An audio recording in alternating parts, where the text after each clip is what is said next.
ഇപ്പോൾ ഷൈനി എന്നൊരു പ്രദേശവാസി കൂടി നമ്മുടെ ഒപ്പം ചേരുന്നു. ഷൈനി, നമസ്കാരം. ഇത് സംഭവം നടന്നപ്പോൾ പേടിച്ചു പോയോ?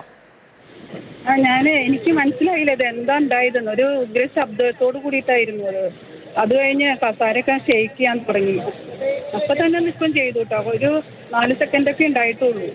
പക്ഷെ ഭയങ്കരമായിട്ടൊരു ശബ്ദമാണ് കേട്ടത് ആദ്യം തന്നെ. അപ്പൊ തന്നെ കസാരകളൊക്കെ അങ്ങനെ ഷെയ്ക്ക് ചെയ്തു. ഞാൻ ഇരിക്കുന്ന കസാരയൊക്കെ ഷെയ്ക്ക് ചെയ്തു.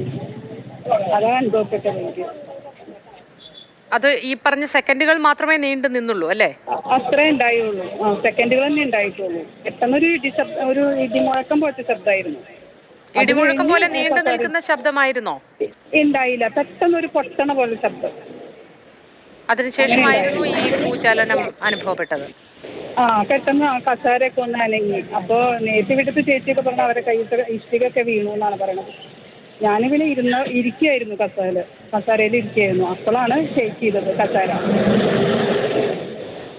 വീട്ടില് എല്ലാവരും ഉണ്ടായിരുന്നോ? കുടുംബാംഗങ്ങൾ എല്ലാവരും ഉണ്ടായിരുന്നോ? ഞാൻ മാത്രമേ ഉണ്ടായിരുന്നുള്ളൂ. ഞാൻ ജോലിക്ക് പോകാനായിട്ട് ഞാൻ പേപ്പർ വായിച്ചിട്ട് എണീക്കാന്ന് വിചാരിച്ചിട്ട് ഇരിക്കുന്ന സമയത്തായിരുന്നു. വീട്ടിലാരും ഉണ്ടായിരുന്നില്ല.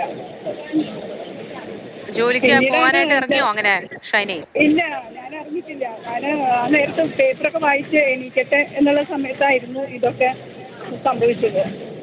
പിന്നെ എനിക്ക് പെട്ടെന്ന് മനസ്സിലായില്ല, ഇത് ഭൂമി കുലുങ്ങിയതാണെന്നുള്ളത് മനസ്സിലായില്ല. പക്ഷെ ശബ്ദവും ഷെയ്ക്കിംഗ് ഒക്കെ നടന്നു. പിന്നീടാണ് അറിഞ്ഞത് ഭൂമി കുലുങ്ങിയതാണിത് എന്നുള്ളത്. പെട്ടെന്ന് അറിയാത്ത വല്ലാത്തൊരു ഭയം തോന്നുന്നുണ്ടോ? ഇത് ഇപ്പോഴല്ല, കുറച്ച് കാലങ്ങളോളം മുമ്പ് വരവൂരുണ്ടായപ്പോഴും ഇതുപോലെ ഒന്ന് ഷെയ്ക്കിങ് അപ്പോഴും അനുഭവപ്പെട്ടതാണ്. പിന്നീട് ഇപ്പോഴാണ് അത് അറിയുന്നത്, മനസ്സിലായത്.